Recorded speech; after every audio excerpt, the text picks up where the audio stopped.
and welcome to tonight's event.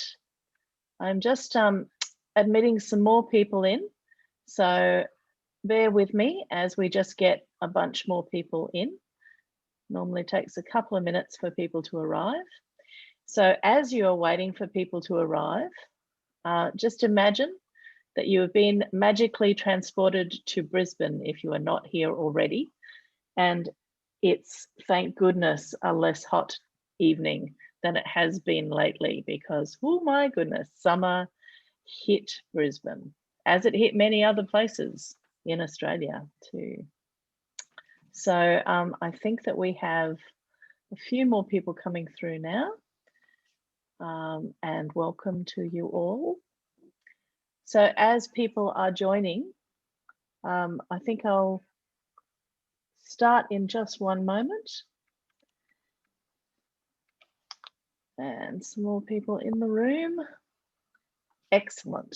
So welcome to Avid Reader Bookshop, and do imagine that you are sitting on the back deck, and we have the last of the light coming through the bougainvillea that has now grown all over the place there, and you're no longer social distancing because this is an alternative reality where COVID is not a thing.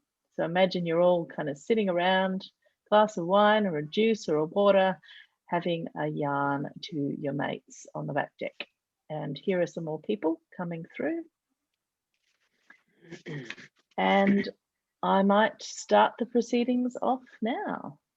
So welcome everybody to this Avid Reader virtual event for Loving Country, a guide to sacred Australia. I'd like to start by acknowledging the traditional owners of the land on which we're meeting. In this area, it's the Yagara and the Turrbal people, and pay my respects to elders past, present and emerging, and to acknowledge that because we are zooming out to the lands of many different Aboriginal peoples across the country, and I'd like to pay my deepest respects to all of those elders too. This always was and always will be Aboriginal land, and sovereignty was never ceded. This is storytelling land, and we are continuing a tradition of storytelling tonight that has been here for yonks. I think that's the official term for a very, very long time. So just a reminder to you that you'll have your audio muted for the duration of the event tonight. If you have any questions tonight, make sure that you type them in our chat function box on your Zoom screen. And I'll try to field as many of those questions as I can to the authors at the end of the session. And to show you where that chat box is, I am going to put a link to the book in the chat box right now. So you can purchase the book there. See what I did? That was a bookseller's trick.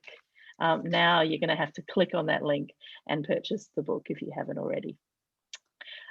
So it is my great pleasure to introduce our authors and our interlocutor, I knew I couldn't say that tonight, Bruce, Vicky and Melissa. So Melissa Lukashenko is a Gree author of Bundjalung and European heritage. She is the author of many novels, essays and poems, and has a bunch of awards under her belt, including a Walkley Award and a clean sweep of all the awards she could possibly win for her latest novel, Too Much Lip, including the 2019 Miles Franklin Award. She is a founding member of Sisters Inside as well, and a very dear friend of mine. So welcome to Melissa. And Melissa will be in conversation with Bruce Pascoe and Vicky Shukuroglou. Now, Bruce is a Yuin, Bunurong and Tasmanian man, and he's worked as a teacher, farmer, fisherman, barman, fencing contractor, lecturer, Aboriginal language researcher, archaeological site worker, and editor and fireman recently as well. He has also written 30 other books, including Dark Emu, which won Book of the Year and the Indigenous Writers Prize at the New South Wales Premier's Literary Awards in 2016, and has now sold a lot of copies. It's an amazing book, and it continues to be one of the best-selling books at Avid Reader. So congratulations, Bruce. And we also have Vicky Shukuroglou, who is a multidisciplinary artist and researcher dedicated to deepening her understanding of the earth through careful observation and hands-on care of country. Vicky's supporters and partners have included UNESCO, Sanskriti Kendra, Instituto Sakata, and other organisations, schools and universities. It's wonderful to have you all here tonight. I know this is going to be a really refreshing and interesting conversation. And I will now hand over to the legendary Melissa Lukashenko to take over the conversation. Hi, Melissa. Thanks so much, Chrissy, and Jingiwala Jimbalang. Hello, Uncle Bruce. Hello, Vicky, and hello to everyone else joining us by Zoom tonight, including my brother Jonathan, who I can see there lurking away in the corner. Bruce, I think you're joining us from your home near Malakuta on Yuin country, is that right?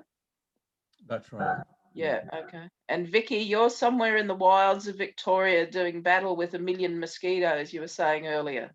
That's right, on my way back home. On your way back home, 16 in the months beautiful, on the road. In the beautiful Mallee. In the beautiful Mallee, okay. And you've got a battery that's running out, so if we lose you at some stage, we'll just assume that the mosquitoes have carried you off, will we? Yeah, I think so. Okay. They're only small ones.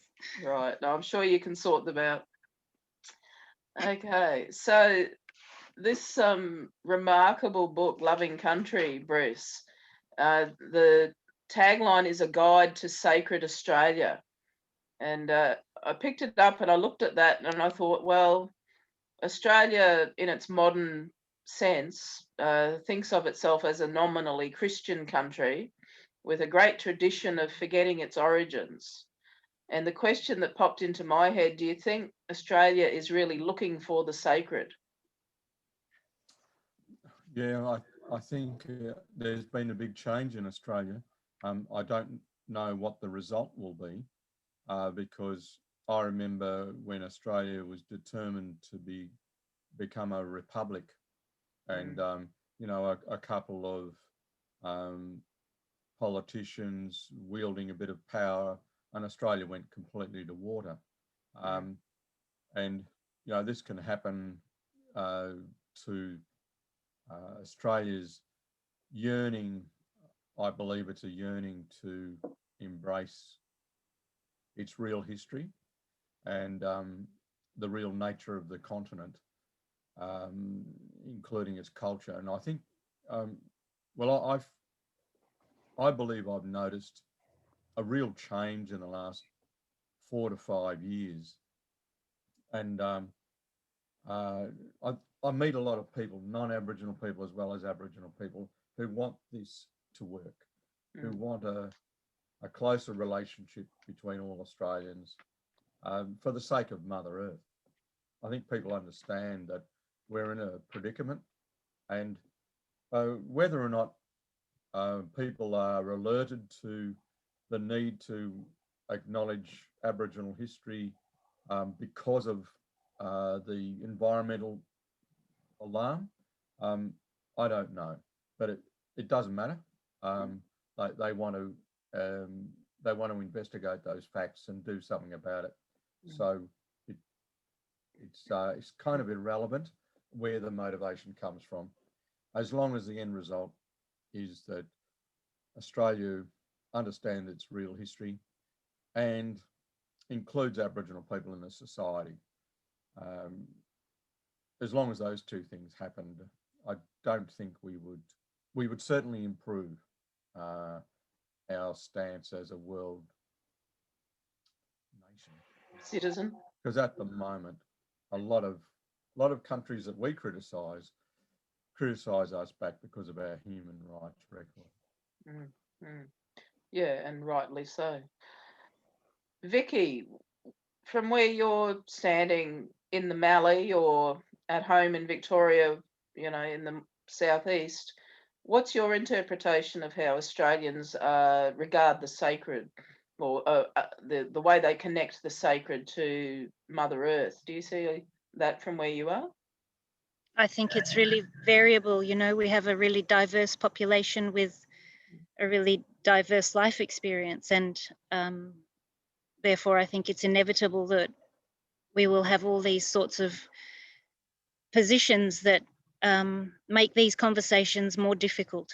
And I think these are the conversations that we really need to have as a nation if we're going to make progress in the way that we really need to make progress, not economic progress to the detriment of the earth and people's culture, but progress that is embracing the things that we know are important and have known for a very long time. You know, in writing this book and previously, I've read so many documents written by people who first arrived in this nation when, you know, as to colonize it in the 200 years ago period. And they were very aware of what was happening. They were aware of impacts on the Indigenous population. They were aware of impacts on the environment. And so these are not new things for Australia. These are, we've been having these conversations for a very long time, but we need to, I guess, change our emphasis and our action. And I think there's so much information out there for everybody. There's so much knowledge. It's about applying it in our everyday. And I think that's one of the very exciting things about living in Australia today. You know, we have such a wonderfully diverse community with such rich knowledge in so many ways. And freedom, more so than the majority of the population of the world, and privilege, much more so than the majority of the population of the world. And so we are in a terrific position to show people how diversity can work. Yeah, of course, that freedom and privilege is often not extended to Aboriginal people or to refugees. But I do take your point that we do have, like as you say in the book, we have choices very often, and we need to remember that we've got choices. Yeah. So tell us about the beginning of the book, Uncle Bruce. Was this book a long time coming, or was it a spur of the moment? I must get out and talk to 18 different Aboriginal mobs and get their permission to talk about their sacred sites and do it all in the very quick. We were approached by the publisher to bring out a second volume following on from Marcia Langton's initial volume on Aboriginal tourism. Yep. And both Vicky and I have travelled a lot around Australia and seen a lot of Aboriginal communities, seen a lot of the country. So it seemed like a really good opportunity to put a point of view which is unusual in the tourism industry. I've been trying to convince Tourism Australia to get involved with Aboriginal communities and through language, because so many overseas tourists have wanted to get some kind of authentic Aboriginal experience, and Australia hasn't really offered that much in the past. But here's our opportunity to do it. And language is a really easy thing to, as a conduit for this conversation, because every second place name in the country is an Aboriginal word. And most people say they don't know what those words mean. Most people in Australia are still saying, I've never met an Aboriginal person. And so I think this opportunity was too good to miss out on. And I know that Rachel McPhail is in the audience. And just recently, Rachel was on national news talking about her negotiations with Australia Post to recognise Aboriginal places. You know, I had to stop my car. I was that excited. And it didn't matter much because there was no one within 100 kilometres. But I did, you know, I was really relieved that there were people talking about language in this way, because I really think it is a way of teaching not just Australia but the world about Aboriginal Australia. And it's been a long time coming, this conversation. Mm. And now that it's here, the fact that a lot of Aboriginal people are very, very busy talking to non-Aboriginal people about these things is kind of irrelevant. The opportunity's here now, and we may never get it again. So we have to make, as you would say, Melissa, we have to do the hard yards now. And Melissa's written a book called The Hard Yards, which is a great read if you get a chance. But this is hard work, but it's got to be done for the sake of the country, for the sake of Aboriginal people, for the sake of all Australians. We've been living in with an infantile history that hardly anyone believes. Certainly overseas people just think it's ridiculous. You know, it's clear that there was an invasion. It was clear that it was done by brute force, and it was clear that Aboriginal people lost their land. All of these things are clear to everyone, it seems, but some politicians. There was a fellow at Perth Writers Festival this year in February who got pretty upset when I described Australia as a juvenile nation in the prerogative sense of the word. And he bailed me up afterwards, and the publicist had to sort of step in and rescue me. I think he wanted to hit me over the head with a copy of my book. But yeah, we had a lively conversation. Says we're young and free. Yeah, and as you say, we just have to keep saying what the reality is until Australia catches up, I guess. Okay, so 18 different mobs, 18 different cultural interpretations of Aboriginal law scattered from Broome down to Tasmania, right up to Cape York. What was the process like of getting agreement and like shaping the book, Bruce? It must have been a mammoth task. Well, it was, but I had been to a lot of those places before, and so I had people I knew in some of the places, but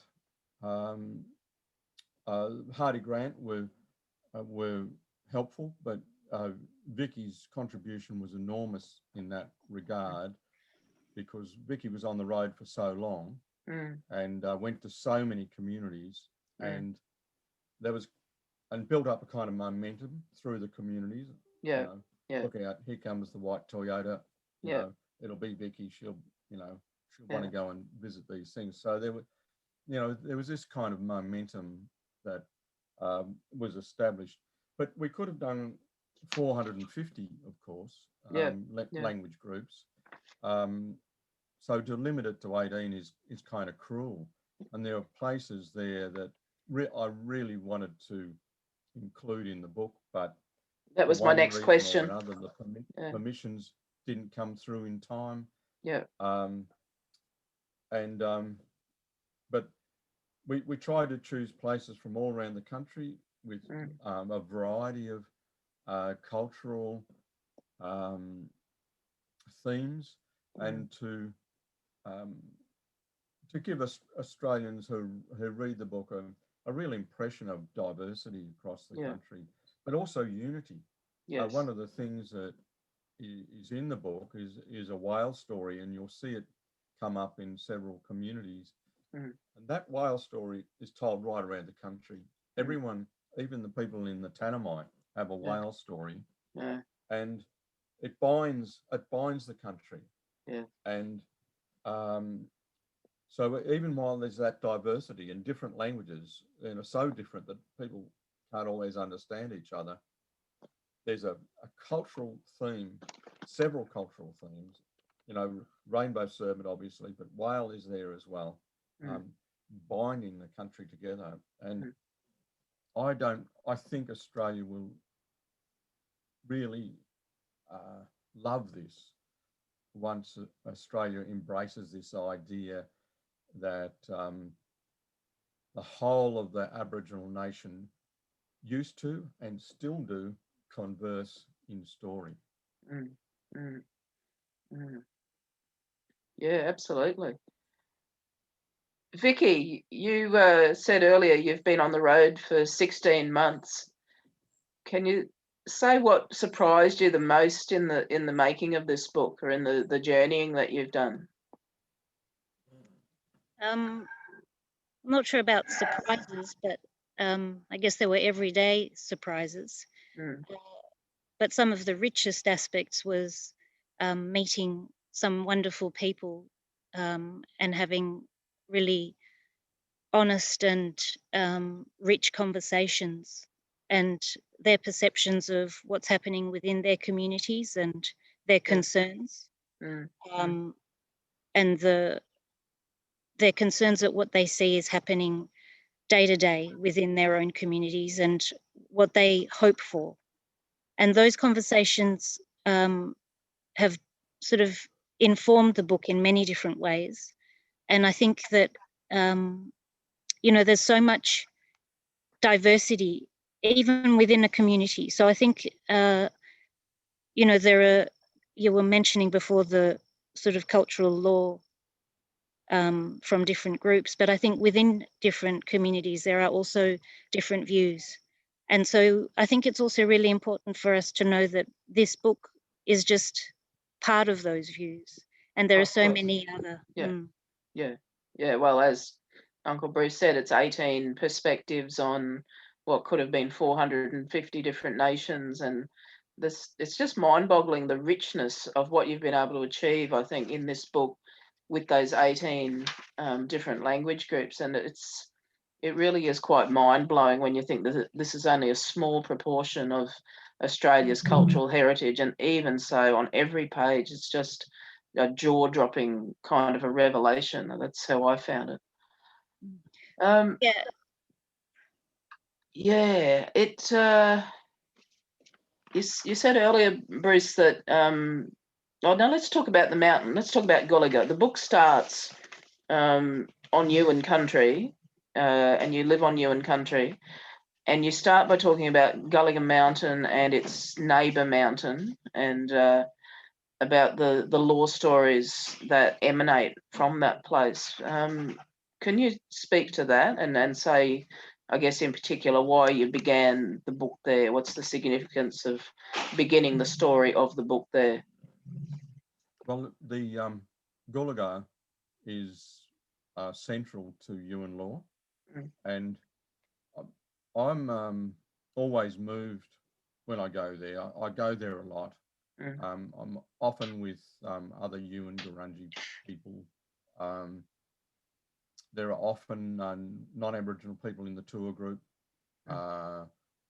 and I never fail to be moved by the story, even though I know it really well. But the impressive thing for me about it is that its emphasis on women and birth is incredible. Now, this is the centre of Yuin law, and it just emphasises the role of Nyadi, the first woman, and her firstborn. And it's so different to cultures overseas, I find. This is my opinion. I've been to a lot of galleries overseas. I've been to a lot of museums. I've been to a lot of cultural precincts. And the thing that you notice most, I think, is how violent the rest of the world is. I'm not saying that Aboriginal people aren't capable of violence. You know, we've done some terrible things to each other in the past and now. But our law is not a violent law. You know, we don't have a violent God, a wrathful God. And the emphasis on women, I think, is really important. But we take a lot of young ladies up there, some of whom have had difficult relationships in their lives for one reason or another, and often those relationships are with women. And so we make sure that they become immersed in that female story. but also for the other visitors, the non-Aboriginal people. And I think we have to get a better language around, you know, the term non-Aboriginal is not terribly doesn't roll off the tongue, does it? No, but neither is nigger, and you know, people have used that. So you know, we do need better language both ways. But I say to the other people who do the tour, I ask them, what did you see? And you know, they recite the things that they saw, what they heard. But I say, did you see a weapon? And they say no. So if you examine world cultures in their museums, in their own stories, in the freezers around the walls of their temples, there are weapons everywhere.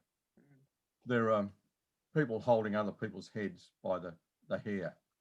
And I think this is a really important part of our culture, that somehow or other, those old people designed a system where there was no war for land.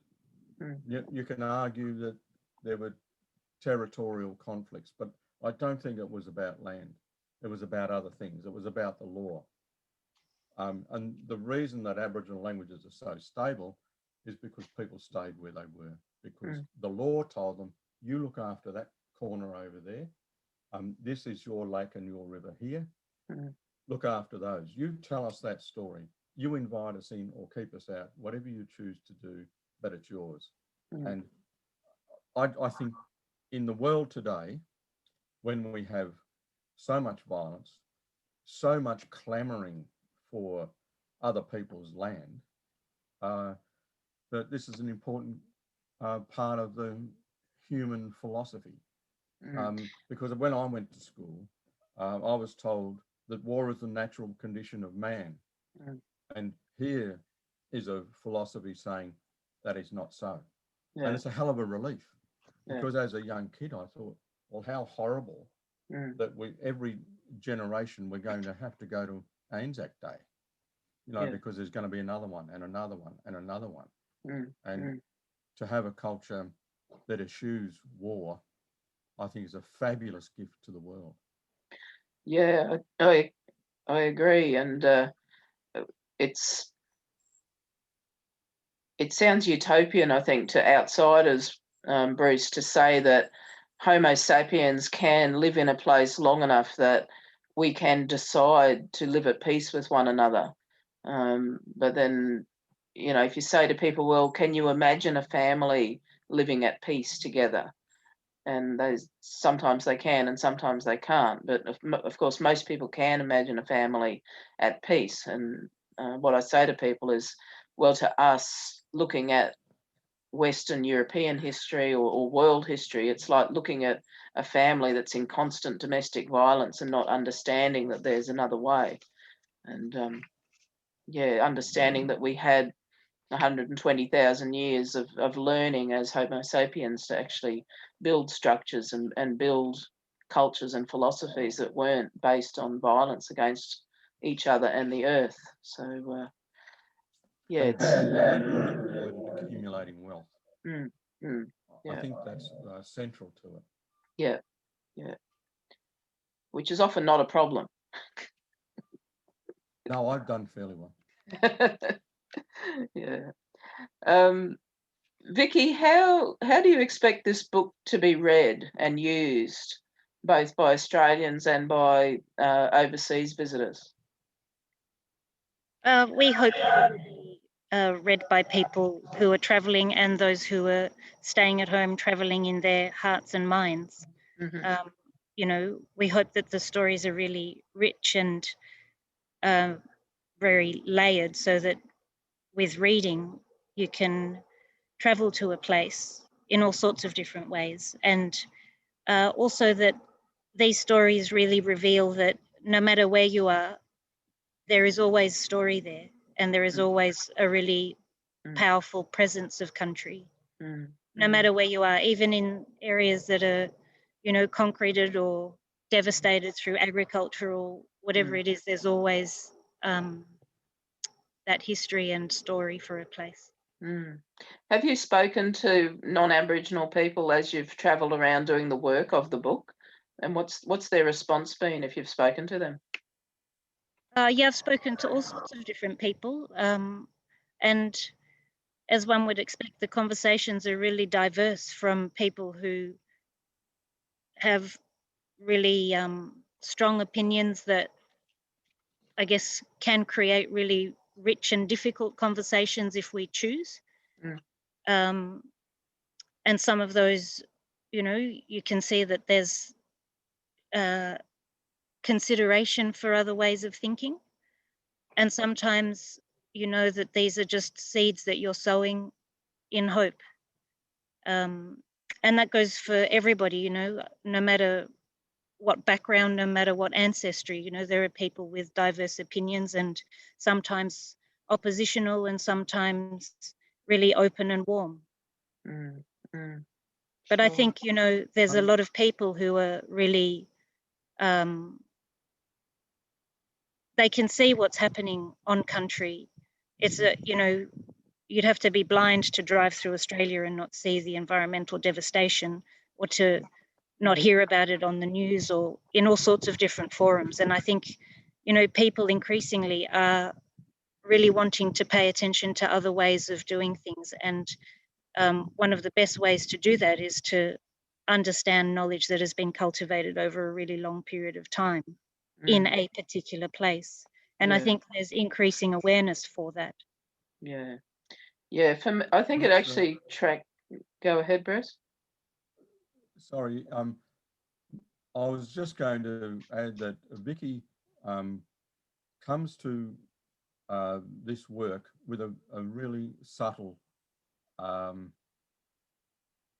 understanding, and because Vicky's a Cypriot, and Cyprus lost land to the Turks, and in a bitterly contested war with a lot of heartache still in existence on the land. And yet I'll let Vicky tell her story, but that hasn't created lasting bitterness in Vicky. And it's a really interesting position, and a great position to come to a book like this, I think. Yeah, I think, you know, there's barely a nation that hasn't suffered invasion. I don't know of a single one. And different people respond in different ways. And I guess it's up to each and every one of us to contemplate as humans, because this is our earth. You know, we are all human in different, you know, with so much different ancestry in the world, so much, you know, crossing of people and travels across enormous spans of time, that we are in more ways connected than we are separate, you know, that we are united than disunited.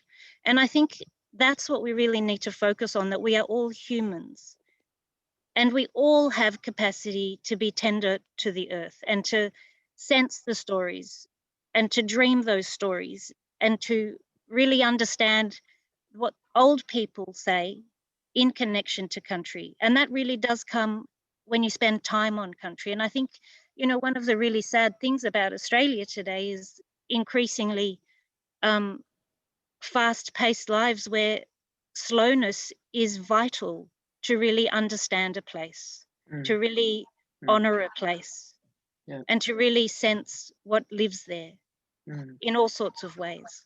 And I think the exciting thing is that we're all human, and therefore we all have those capacities if we choose to nurture them. Yeah, well, we're Homo sapiens, aren't we? The thinking ape, allegedly. And as Bruce says so eloquently in the foreword, I think, you know, it was, maybe we can sit down and decide that it's not an outlandish idea that the Murray River system has water in it. You know, these very simple ideas that can cut through if we don't allow ourselves to be tricked by neoliberal jargon and big ideas that sound all right, but actually are killing the earth. I think the kind of straight talk that comes from people like Uncle Bruce and a few others, I think, is what's going to save us, if anything is. And of course, the wisdom of the old people, the elder culture of the earth, you know, that had all this stuff worked out a long, long time ago, yonks ago, I think. Chrissy nailed it as being. So I'll just have one more question, Bruce, and then we'll throw to questions. It seemed to me in reading the book that there's a lightness of tone here, that there's a kind of, it's a very readable book. It's a really lively book, and it seemed almost as though it's a book you had fun with. And I was thinking, you've had a shit of a last 12 months. You know, the fire's ripping through your country, and I know you lost at least one close mate. And I wanted to ask you how you maintain that light touch or that lightness of sentiment. And I also wanted to ask whether the Kamaruka cricket team is talking to you after your rudeness about them in the book. The Kamaruka black cockatoos are a different breed of people and take offence very easily. But look, the Kamaruka story is quite interesting because it's that old English village and plonked straight down onto Aboriginal land within years of dispossession. Like it's a really interesting story. But my family have all had a sense of humour. You know, when I was growing up, we only had a radio. There was no TV. We had radio and books, and often we didn't have the radio because we lived so remotely we couldn't get reception anyway. But I was always impressed by my aunts and uncles because they solved that problem by telling stories. And my auntie had the ability to tell a story over 3 weekends and make you wishing the week would go away so that you could get to Sunday and hear the next instalment. She was absolutely brilliant. And my uncles on my dad's side were the same. And so I grew up thinking that storytelling was just what you do, but also humour was just what you do, you know. Your dog dies and within 6 hours people are telling jokes about the dog, you know, not dismissing the dog's life, but enhancing the dog's life, you know. The dog actually improved over the weeks because the stories got better and better. And so I think life is funny. It'd be easy to be depressed, but I think when we are in really dire straits with the environment and the world. But if we allowed our sorrow to disable us and we stopped actually trying to improve the situation, I've heard environmentalists say it's all over, you know, the bilby would be gone before next Easter. Then if we do that, then we have allowed, you know, the merchants of the world to have their way. And we have to keep fighting and we have to keep joking. Because to be perennially depressed is bad for your health, and we need to tell jokes. And I've got a lot of UN people working on the farm at the moment. There's some building some on the farm, but they're all jokers. And you know, it's the mood is so light that it doesn't matter what is going wrong, and plenty of things go wrong. There's always something to laugh about, and if you're laughing, you're loving as well. And and I've got 4 grandkids.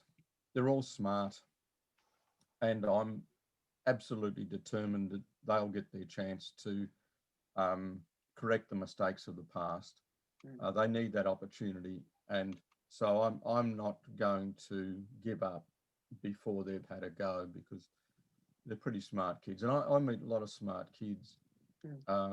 And 8-year-olds, we should have an 8-year-old Prime Minister. If we can't have Ardern from New Zealand, we should have an 8-year-old of our own. And because of the clarity of their thought, and that's why I'm optimistic, and that's why I get to laugh, because I work with a lot of young people. Yeah, I think my young nephew Nakamura is there, and he's about 8 or 9, so I'm pretty sure he'd agree with you. Hey, Nakamura. All right, Chrissy, will we chuck to some questions now? Yeah, we do have some questions here. So we have a question from Christina Olson, who has asked, how do we reconcile Aboriginal notions of the sacred with non-Aboriginal notions of sacredness in terms of land and country? That's a tricky one. Who wants to take that one? Can I just chime in and say that a native Canadian writer that I met years and years ago, very smart man who grew up in a very remote part of Canada, or so-called Canada, on his country, looked at me and looked me fair in the eye and said, Jesus was a medicine man. And I don't think he thought there was much difference. But what do you reckon, Bruce and Vicky? Yeah, look, we talk about it a lot in the community, and one of one of the brothers in Melbourne and I have had this conversation over a couple of decades now.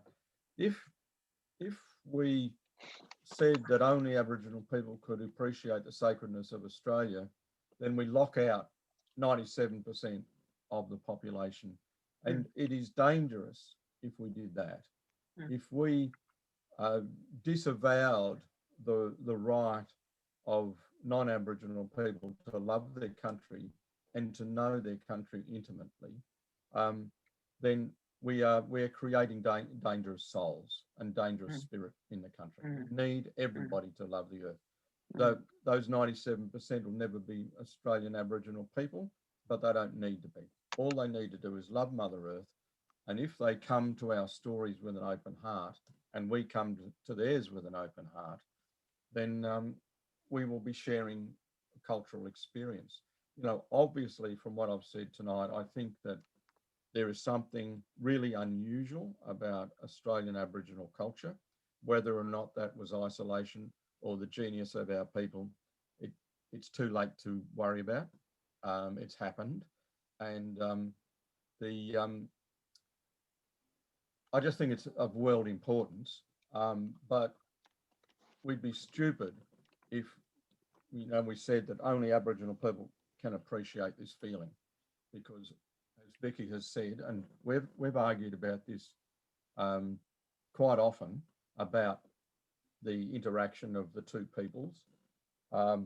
If we disallow them from getting close to the country, it's a very dangerous situation. I think that's what's happening now. That's why we lost the cave in the Northern Territory, because non-Aboriginal people are not close enough to the earth, or some of them are not close enough to the earth. I think those tables are turning, and Rio Tinto will look ridiculous in 2 or 3 years' time, and they'll be begging our forgiveness, and they might get it. There was a young man in the news today, Bruce and Vicky, in Albury, he's 18 and he's been arrested on terrorism charges. He's apparently got neo-Nazi beliefs and anti-Semitic beliefs, and is a very disturbed and dangerous young man. And I was thinking, as I reviewed the book this afternoon, I was thinking, if only that young man had been taken to Gulligan Mountain, in his early life, and been shown by men the way to belong to the place, and the way, and the same with the terrorist in New Zealand who took all of those lives at the mosques. There's a great pain in what those men have done, of course, and a particular pain for me, since the Christchurch terrorist grew up on Bundjalung country, and it's a very sorrowful thing as an Aboriginal person to know that your country has not been honoured. The adversarial nature. I want Vicky to comment on this Yes. soon, but the adversarial nature of our legal system, our political system, leads for some young people to get terribly confused about what's right and wrong and how to conduct an argument and how to accept the other. But there was a massacre on the Brewarrina River in the early days of the invasion down there, and Uncle Max Harrison's whole family were wiped out, but for one boy. That boy was taken in by the perpetrator of the massacre, and which is not an unusual thing in those circumstances. And that boy was invested with his law by 3 old uncles who must have risked their lives to make sure that boy got his law. Anyway, so subsequently, all those generations get their law because that one boy survived. Now, but the township shut down on the location of that massacre. We couldn't find it until 18 months ago, when a good-hearted non-Aboriginal person went round the farmers time and time and time again, and until he got the answer. Where was this site? Where did it happen? We found where it happened. An old Uncle Max Harrison, the survivor of that massacre, invited the family of the perpetrators. That is grace. And what is also graceful is that that family came. Yeah. And that's, I imagine, a process that has to happen hundreds, if not thousands of times around the country, as it's happened at the Myall Creek site. Yeah. Vicky, your thoughts? In regards to your question, you asked some time back about the sacred and different views. I can only speak for my perspective on a personal level, and that is that it is in conversations and in sitting with the old people, it is the same understanding of sacredness. And that just comes from honouring country and everything that resides within it. And I think it's one of the things that is really wonderful, that if we spend really significant time in a place, really attentively and really respectfully, it speaks to us in ways that are ancient and are of that particular place. And that is available for everybody. But we need to, all of us, choose to do that if we believe in it. And that's the same, and I think one of the really great concerns of the elders is that within their communities, that this needs to be nurtured as well. And, they, all of them talk about it in, with real heartache. And so I think all of us together can find better ways to pay attention. Yeah, and to put aside the logic of capitalism in favour of something that might survive the next century, as opposed to all of those ways of living that are going to lead us down a pretty rocky path indeed. Yeah. We've got another question here if you want. Sorry, Melissa, do you want another question from the audience? Or one more quick one, I think. Yeah, so there's a few questions, but I'll just put this one, which has 2 people have asked a really similar question, and that is that you've been around, traveling around and seen a lot of profoundly moving things, and was there anything in particular that stood out to you, one particular place? Sarah has said in Queensland, because we've got a Queensland focus, but it doesn't have to be in Queensland. Was there somewhere special that that was unexpected and spoke to you in ways you didn't expect? For me, I met some terrific people in Queensland, in country, from Carnarvon through to Laura, Wudjil, and through to Mount Isa and beyond. And some of the really beautiful things about that period of time was that sharing of stories from people across really vast distances. And I've mentioned one of them briefly in the book about the little bees. And it's that sense that the stories have connection, but are very particular to that particular country. And so they vary in subtle ways, sometimes dynamic ways, and are reflective of a place and the culture that has sprung up there. And the new forms that it takes today. And so talking to some of the young rangers from the Laura mob, what a terrific group of people who are, you know, doing what they can to protect that land. And one of the young fellas there, Gene, his heart is full of his country. And he was telling me about a story of the bowerbird, and how it collects precious little objects, and what it means about love, and what it means about paying attention to a bird and what it does and how it moves and how it relates to where it lives and how it relates to its own family. And I think these are the things that, you know, if we observe, we notice these things and we can connect them to our own lives, to where we live, to the patch of country that we're on. And I think these are so thrilling but we need to be slow a little. We need to be just a little bit slower and take time to sit in the bush. Thanks, Vicky. Bruce.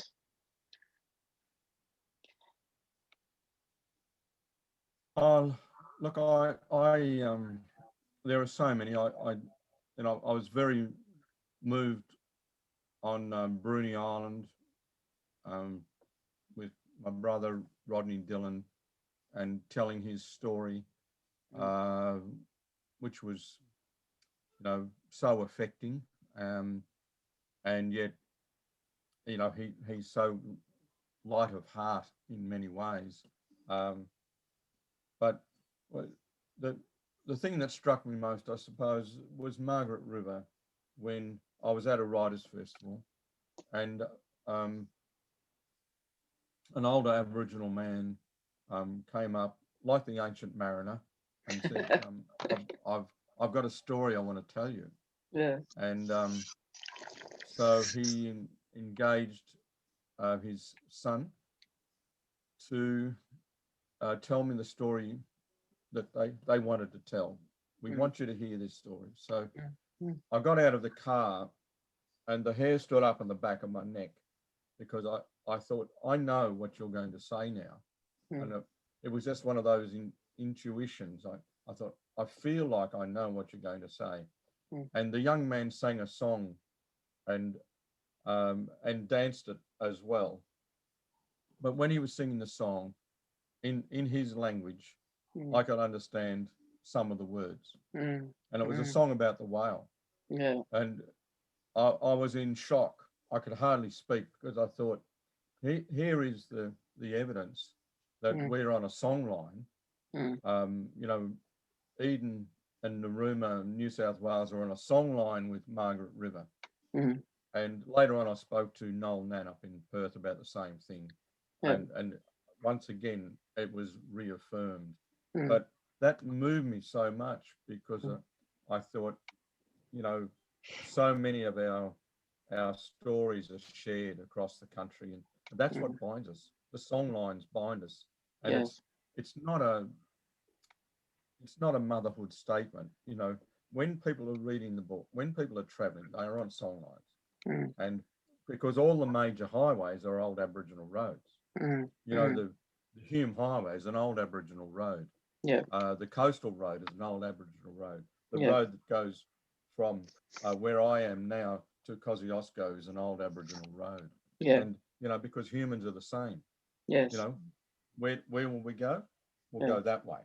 Because it's easier.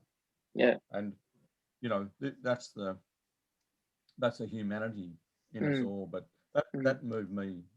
I then got my old uncle to go over there to hear it, so that he could hear it with his own ears, because it was so profound. And it meant so much to him, because it validated his whole life. And you know, we now, you know, there are large numbers of men and women who now follow that songline again. Not that it ever stopped, but they're currently in 2020, there are people who are maintaining that songline, that contact with those people. Well, thank you for that beautiful story, Uncle Bruce. And Vicky, thank you so much for collaborating on this stunning project. I don't know that there's ever been a book quite like this one. And it's certainly a book for our times, and a really enjoyable and readable and even a funny book, considering it's such an important and valuable resource. So yeah, Bogle Bear Jimbalung, and everyone who's watching, I think Chrissy's posted the link so you can get yourself your copies and your Christmas copies. So thank you. Thanks, Melissa. Thanks, Chris. Thanks, Melissa. Thanks, Bruce, and thanks, Vicky. This has been an amazing adventure that we've shared tonight, and Christmas is coming up, and it sounds like this is a book I'm going to get my dad, and it sounds like a book that that people should share with their family to, you know, find out a little bit more about this place that we're on if you don't know it already. So please do jump on the link and purchase the book. Thank you, guys. This has been absolutely amazing. You're ace. Thank you. Good night. See you later. Bye. Ciao.